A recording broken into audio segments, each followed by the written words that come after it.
get it back. If we could ever get it back.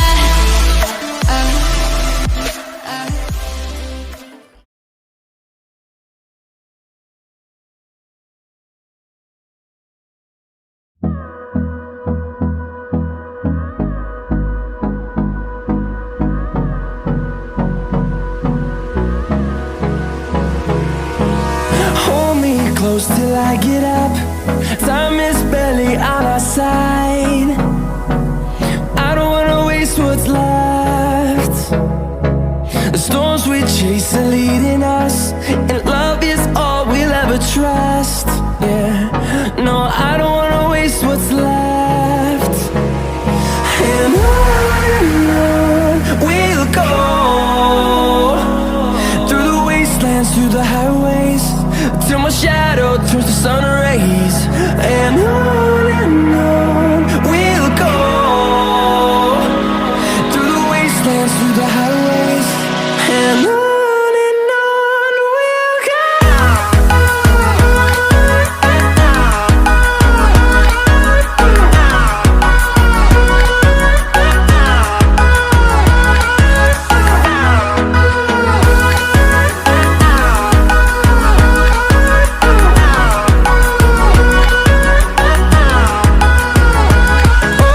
On we'll go,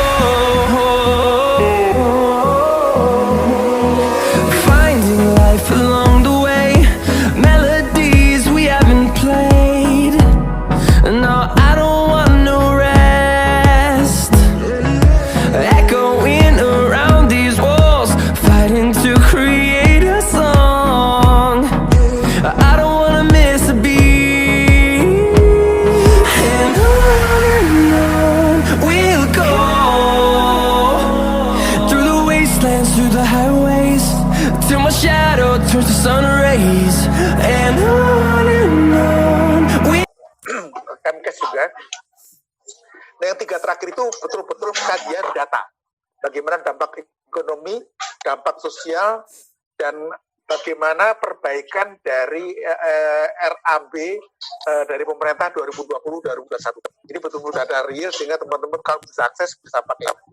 Baik, selanjutnya baik. Teman-teman, kemarin saya baca ini luar biasa. Pak Jokowi mengatakan akan menghapuskan lembaga sebanyak 18 dalam waktu dekat. Dan notnya apa? Agar biaya yang semula dihabiskan untuk lembaga yang tidak produktif dapat dialihkan untuk hal yang penting.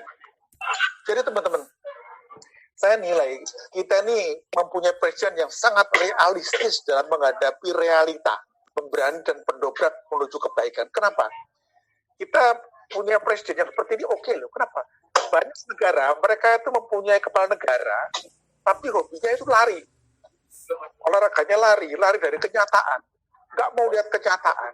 Nah, Pak Jokowi orang yang sangat realistis, jadi kita perlu dalam gelombang yang beliau sampaikan tadi. Nah, apa tuh realistis? Pertama-tama kita lihat seperti itu James Collins punya teori dalam punya kutu grit. Harus berani menghadapi fakta-fakta yang brutal. Singapura sukses karena Lee Kuan Yew mengatakan bahwa kita harus berani melihat the hard truth, kebenaran yang keras. Nah, teman-teman, sehingga pertanyaan kita adalah pada waktu kita mempunyai tema meningkatkan pendapatan daerah pada masa pandemi COVID, ini jadi pertanyaan juga bagi kita bersama-sama. Kenapa? Pertanyaan kita adalah, apakah pada saat masyarakat dalam penderitaan yang mereka nggak ngerti, kapan berakhirnya nggak tahu, bagaimana berakhirnya, kita sekarang berpikir bagaimana agar pendapatan negara dan daerah naik. Dan itu hanya bisa kalau yang namanya pajak sama atribusi daerah naik. Dan jadi masalah lagi begini, bagaimana kita menggenjot pendapatan daerah, karena di era COVID pun, jangan era COVID, sebelum era COVID pun rata-rata PAD itu nggak tinggi, kecuali Jakarta dan kawasan yang itu di Jawa ya. Jadi era COVID sama nggak COVID ya nggak beda jauh, karena revenue juga sama juga. Bagaimana digenjot lagi? Jadi ini pertanyaan lagi, perlu nggak kita menggenjot itu? Kedua, ayo mikir lagi yuk. Bukankah kita diberi kecerdasan untuk berpikir lebih baik dan lebih luar biasa, kalau perlu yang nggak biasa di masa sulit seperti ini. Supaya apa? Supaya kita punya solusi lain. Nah, ini teman-teman. Bukunya adalah The Price of Government. Jadi buku ini mengatakan, bukunya tahun 2002, bahwa kita sekarang hidup di dalam zaman permanen fiscal crisis. Jadi fiscal crisisnya itu nggak cuma setahun, 2 tahun. Jadi kalau kita mencari utangan dari tahun ke tahun itu adalah memperberat kita punya fiscal crisis. Nah, si David Osborne ini adalah penasihatnya Bill Clinton, dan di zaman Clinton Amerika Serikat mengalami surplus anggaran. Saya itu nggak lagi. Karena kita nggak ngerti, kita hidup di zaman yang namanya fiscal crisis. Nah, ini pola pikirnya. Jadi, kalau kita mau pertumbuhan ekonomi terus jalan, didorong oleh investasi, ditambah oleh public expenditure yang tinggi, maka ini berhadapan dengan fakta bahwa yang namanya pendapatan pemerintah akhirnya terdorong turun. Kenapa? Tax rate turun. Justru dengan penurunan pendapatan pemerintah, inilah yang namanya economic growth, investment, public expenditure naik. Jadi teman-teman, yang terjadi adalah ternyata ada namanya paradoks. Semakin tidak besar pendapatan negara, itu justru semakin tinggi economic growth dan semakin tinggi kesejahteraan negara. Mau contohnya? Baik, lihat. Pak Jokowi mengatakan, ayo kita contoh Dubai. Karena Dubai itu bagus sehingga, investment itu kita tiru Dubai. Dubai itu, lihat, corporate tax itu 0%. Jadi, hanya bank dan minyak yang itu kena pajak. Dan personal income tax 0%. Teman-teman, Dubai adalah negara yang menjadi tujuan investasi yang luar biasa. Jadi, ini bentuk ekstrimnya. Dengan demikian, jangan-jangan kita perlu melihat dimensi baru keuangan negara kita. Karena kita lihat, penyakit kebijakan keuangan negara di kawasan negara berkembang dan miskin itu 2. 1, spending money, menghabiskan uang dengan brutal untuk mendapatkan popularitas. Bukan populis, tapi popularitas. Kenapa? Supaya nanti waktu pemilu kemudian dipilih lagi. Ada beberapa negara menggunakan yang namanya, kalau di namanya BLT. Dikasih uang terus, supaya kalau pemilu ingat, yang ngasih itu. Kedua, membenarkan yang namanya anggaran yang dalam benar-benar brutal tadi, secara akademis, cerdas, tapi tetap benar-benar mematikan. Dan malangnya dibenarkan oleh lembaga internasional. Ini yang kita kerjakan, yang dikerjakan oleh banyak negara berkembang. Jadi ekonomi growth-nya mau tinggi, investasi mau tinggi, yang namanya expenditure itu tinggi. Nah, harusnya kan gini kan, tapi tidak mau. Jadi pendapatan pernah digenjot lagi. Karena apa? Maunya expense-nya tinggi. Tambah loan, tambah printing money, memperkuat yang namanya permanent fiscal crisis. Teman-teman, ini adalah teori ekonomi makro fiskal yang harus sama-sama kita pahami supaya kita kasih pemerintah bahwa this is not easy. Udah seperti ini, muncul corona. Apa akibatnya? Ada lagi namanya justifikasi baru untuk meningkatkan tambahan pendapatan pemerintah. Pengeluaran tambah lagi, tambah utang, printing money lagi, memperburuk permanen fiscal crisis. Dan teman-teman ini nggak main-main. Bahkan Bu Sri Mulyani pun mengatakan sendiri, ini kemarin Jakarta Post, COVID-19 impact itu jauh lebih kompleks daripada krisis 2008. Lihat nih, kita pertama bilang oke, dan mungkin minus 0,1 gitu ya. Tapi Ibu pun bilang, mungkin minus 3%. ING bilang kita akan minus 5,1%. Oxford mengatakan kemungkinan minus 6,1. Teman-teman, dengan demikian hitung-hitungan kita itu seperti tadi Mbak Kernisa, ambiar, memang betul ini kan seperti kata Mas Didi Kempot, ambiar betul. Kita pengangguran kita ini baru pengangguran yang tercatat. Kemungkinan nggak 9%, tapi mungkin antara sampai 15-20%. Dan pengangguran lebih banyak itu berbahaya bagi apa? Stabilitas. Kemiskinan naik lagi. Ini mengerikan karena kemungkinan akan naik sampai 20%. Itu kemungkinan kemiskinan yang nggak tercatat. Nah, teman-teman, karena kita harus belajar, ini yang belum, saya sarankan kepada teman-teman di Kementerian Perekonomian, bikin dong ring. Ring pertama yang kena siapa dulu? Transportasi, retail, pasta, dihitung lagi. Nah, yang terjadi adalah ketika pariwisata kena di ring 1, kita sekarang genjot pariwisata. Ketika COVID di mana-mana, kita sekarang buka flight ke Eropa sama Amerika ini bagaimana sih gitu. Jadi ini terjadi karena kita nggak tahu kebijakan bagaimana sehingga kita mengalami problem-problem di anggaran. Kita harus tahu yang namanya kebijakan berhubungan dengan COVID, berhubungan dengan fakta yang namanya efek domino. COVID datang kena semuanya. Kemarin kita belajar, kita berdiskusi dengan teman-teman properti habis sampai 2 tahun ke belakang akan susah. Nah ini teori keuangan negara hari ini. Semakin tinggi pendapatan pemerintah, APBN makin sejahtera rakyat. APBN untuk kesejahteraan. Yang benar aja gitu loh. Ini harus kita challenge karena tidak selama itu betul. Sehingga metodenya apa? Mari kita tingkatkan APBN setinggi-tingginya. Naikkan pajak dan teman-temannya. Tingkatkan liberalisasi. Ini yang menjadi teori kita hari ini yang tadi udah coba buat koreksi oleh Pak Hindrawan tadi. Nah, di daerah gimana? Kita katakan semakin tinggi pendapatan daerah makin sejahtera rakyat. Ini kan gimana gitu teman-teman ya. Di zaman dulu, raja zaman dulu itu membuat yang namanya, mari kita bikin tugu kesejahteraan untuk menjadi simbol masyarakat punya sejahtera. This is not rational gitu loh. Jadi ini irasional.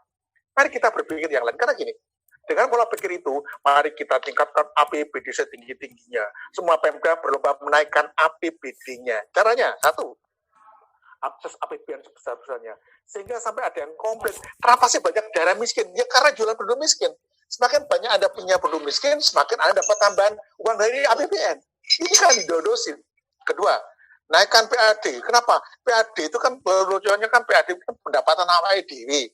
Kenapa? Itu kan dapat komisi kepala daerah. Ini nggak terjadi di zaman Orde Baru bahkan. Ini dimulai tahun 2000, di mana kepala daerah dapat komisi dari PAD-nya, sehingga tidak ragu-ragu menaikkan beban bagi rakyat daerah. Yang ketiga, cari hibah sebesar-besarnya. Ini PAD-nya itu.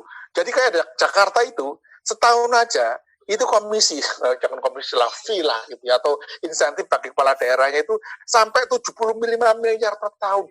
Jadi kalau kepala daerah nggak terima gaji 10 juta per bulan, ada masalah, udah 75 per tahun kok, belum yang lain-lain. Nah, jadi bagaimana best practices-nya? Ya, pertama-tama adalah pola pikir kita sempurnakan. Semakin tidak tinggi pendapatan pemerintah daerah, semakin sejahtera rakyat daerah. Kenapa? Tugas pemerintah adalah membuat rakyatnya itu mandiri, nggak usah dikasih subsidi. Subsidi itu kan istilahnya kan political money, itu vote money. Sehingga efeknya apa? Kalau tidak perlu tambahan anggaran, kenapa harus digenjot? Dan yang unik adalah harus dimungkinkan agar daerah nabung. Karena sekarang itu jadi adalah kita punya sistem keuangan negara itu habis, kalau nggak habis itu berarti nggak perform. Saya kalau kita lihat keuangan yang paling sederhana di masyarakat. Jadi yang namanya kita punya keluarga, kalau punya uang tabungan, dan tabungan itu apabila kita punya pengeluaran yang mendadak kan. Karena kita tidak ada prinsip menabung di dalam anggaran kita. Karena kalau ada sisa anggaran lebih itu kita mendapatkan punishment, maka waktu ada pandemi COVID kita pontang-panting. Ketiga, jadi kalau gitu kita perlu pemerintah yang membatasi anggarannya untuk tidak mengejut dapatannya untuk menabung dan ada insentif rumah. Jadi ini akan diperlukan reformasi yang besar. Mungkin kita akan ubah undang-undang keuangan negara kita. Kenapa? Mumpung kita punya Pak Jokowi yang beliau berani mendobrak kebekuan. Ini sudah terjadi kerusakan sejak zaman-zaman kira-kira 10 tahun terakhir sebelum Pak Jokowi. Jadi bagaimana? Lihat, kalau sebelah kiri kita lihat, ini expand revenue-nya. Revenue kurang, cari pinjaman. Kenapa kita justru tidak membantu agar expense-nya diturunkan? Supaya tidak perlu loan. Kenapa? Menjadikan program empowerment atau self-reliance. Bahkan kalau perlu mengurangi public expenditures untuk X. Kenapa? Dia kalau tidak diperlukan, sehingga ada yang namanya bagian yang bisa di-saving seandainya revenue sama seperti ini. Sehingga, lihat ya hari ini ya, ini ada yang namanya expense. Pemerintah pusat ya, gara-gara ada COVID, tambah lagi expense-nya, naik lagi. Yang jadi adalah kita punya pendapatan turun, tambah hutang lagi. Dan pemerintah daerah rebutan akses ke APBN ini. Percepat new normal dengan minta budget dari baru.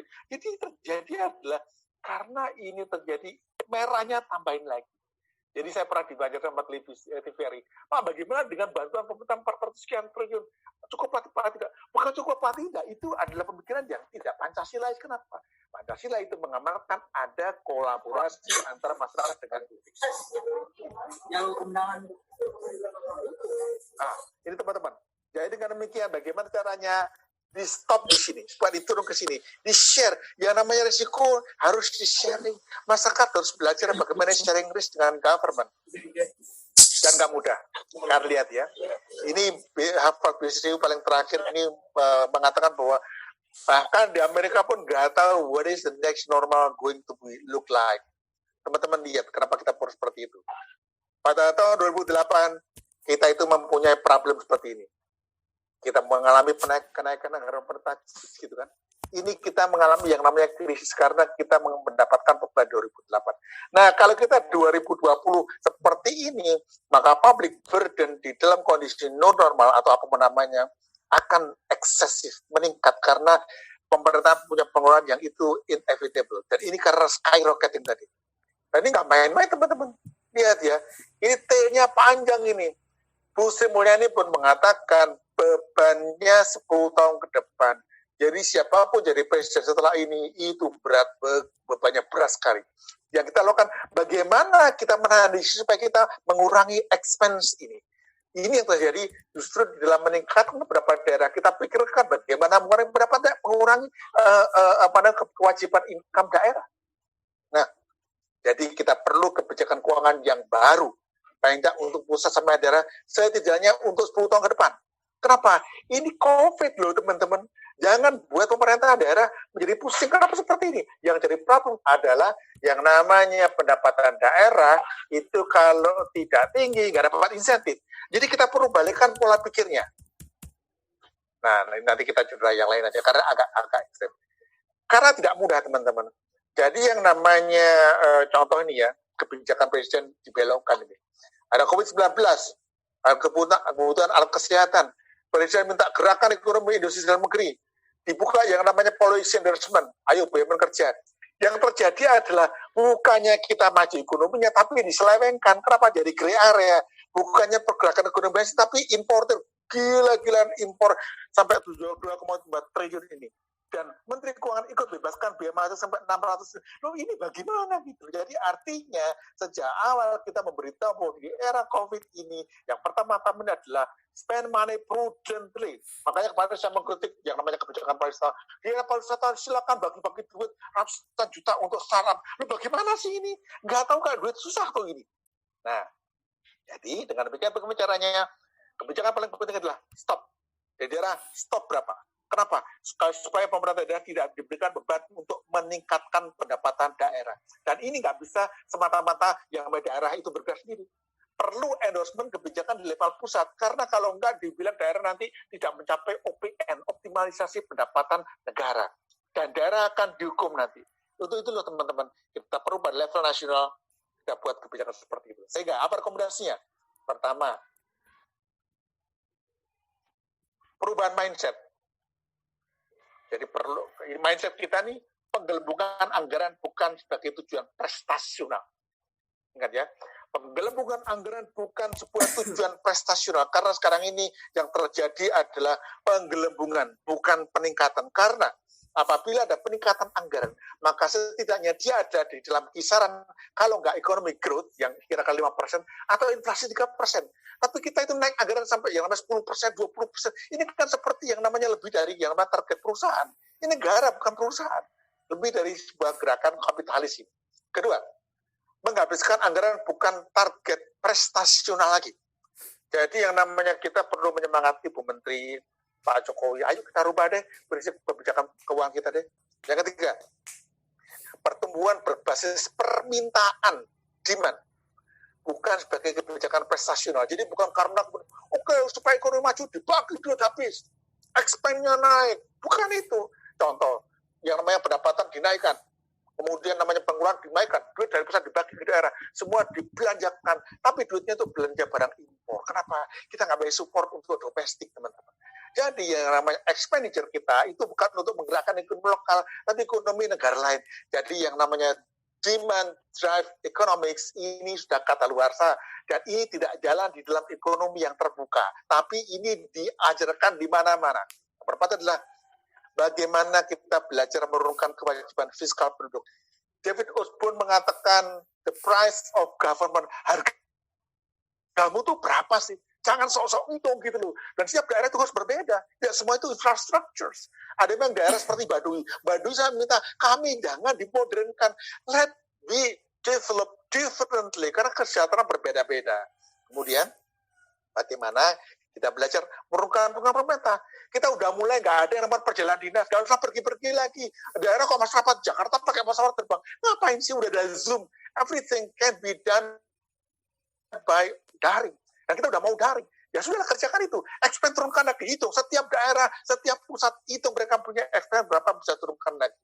Nah, perubahan kebijakan adalah bagaimana kita perlu kebijakan insentif dari persentase pekerjaan selesai, duit habis menjadi pekerjaan selesai, penghematan anggaran. Jadi inilah prinsip the value of money yang benar. Bukan the value of money yang kita kenal sekarang ini, duitnya habis itu. Jadi kalau kita punya pekerjaan 100, duitnya 100, pekerjaan selesai 100, duit dipakai 80, yang sisanya itu bagiannya adalah saving dan bonus. Jadi bonus nggak diambil dari kalau tambahan lagi. Itu mendapatkan namanya fiscal crisis lagi. Kemudian, kedua, kebijakan menaikkan PAD setara dengan inflasi saja. Ya, dan saya mau kaitkan, kalau bisa, sudahlah. Hilangkan yang namanya kalau nggak salah Perpres tahun 2000 itu tentang insentif kepala daerah. Itu kepala daerah nggak beda dengan pemungut cukai di kawasan-kawasan penjajahan Romawi dulu. Ingat teman-teman, pemungut cukai di daerah yang namanya Yahudi dulu itu, tugasnya apalah? Dia mengatakan, oke Pak, saya pungut cukai Pak, Bapak pokoknya saya kasih setoran 200. Dan dia pungut saya 400, karena dapat fee 200. Dan ini nggak boleh jadi pemungut cukai seperti itu. Yang ketiga adalah, pada saat krisis seperti ini, dimungkinkan insentif finansial yang ada di balik. Jadi, bukan masalah bagaimana pemerintah banyak-banyak tuan, tapi bagaimana masyarakat diajak untuk mandiri. Jadi, pekerjaannya adalah bagaimana membuat masyarakat self-reliance. Baru kemudian kita berpikir yang lain. Bukan masalah bagaimana duitnya dibagi untuk yang namanya bansos. Karena bansos pun, menurut saya, itu mendistorsi pasar. Jadi gini, katakanlah ada orang 15 atau kadang-kadang 2 juta lah. 2 juta dapat bansos yang namanya dari beras, gula, minyak, macam-macam kan. Mereka dapat bansos kan. Harusnya mereka tuh bisa belanja ke pasar, tapi karena mereka dapat yang namanya barang, mereka nggak belanja di pasar. Maka pedagang pasar kehilangan 2 juta pembeli. Kita membuat kebijakan yang popularistik, tapi kita nggak tahu efek kepada yang namanya demand dan popularitas ekonomi apa. Dengan bikin kebijakan publik harus pikir dalam-dalam. Nah, contoh ini ya. Ini saya sarankan kemarin kepada Wakil Menteri Desa, bahwa ke depan itu yang namanya Panglima Pembangunan adalah membangun desa. Yang namanya desa deurbanisasi. Jadi teman-teman kita bicara lebih detail lagi bagaimana deurbanisasi. Jadi simpulannya adalah, premis kita adalah pemerintah itu adalah induk ayam. Pada waktu zamannya susah, maka ayam-ayam itu ada di dalam sayapnya. Dan sayap itu nggak ada durinya. Dan saya itu bukan berarti kemudian kita kasih fiskal stres lagi, yang buat ayam-ayam kena duri lagi bertahun-tahun ke depan. Jadi kita bertanya lagi, betul nggak kita itu punya tujuan meningkatkan pendapatan? Atau kita berpikir dengan yang lain? Tadi kita lihat Pak Indrawan tadi bagus sekali, kita semangat beliau. Yuk Pak, karena gini, kita nggak bisa bergerak banyak, kenapa? Karena kebijakannya belum kuat. Jadi kita arahkan bagaimana Kemendagri, Kemenkeu bikin join sebuah kebijakan, katakanlah 2 kementerian, untuk memastikan daerah itu tidak menggenjot pendapatannya. Ada insentif untuk mereka dapat menolong rakyatnya agar tidak menderita pada waktu kasus ini. Bukan masalah insentif fiskal saja. Tapi kalau perlu, karena gini, insentif fiskal itu diadakan karena artinya masyarakat nggak usah bayar pajak ke pemerintah. Pemerintah ada duitnya dari mana? Dari utangan tadi. Sama juga beban ke sana lagi.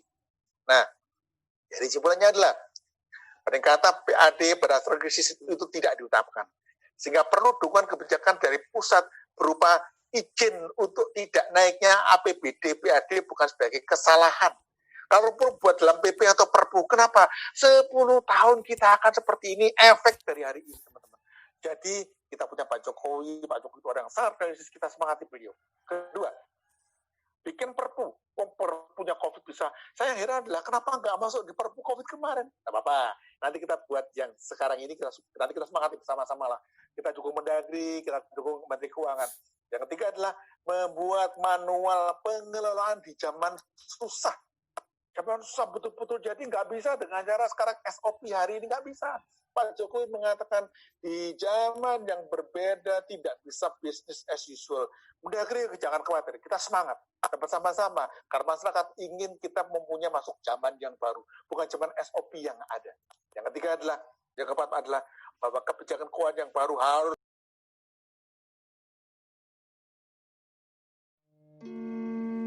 I think I'm falling for you.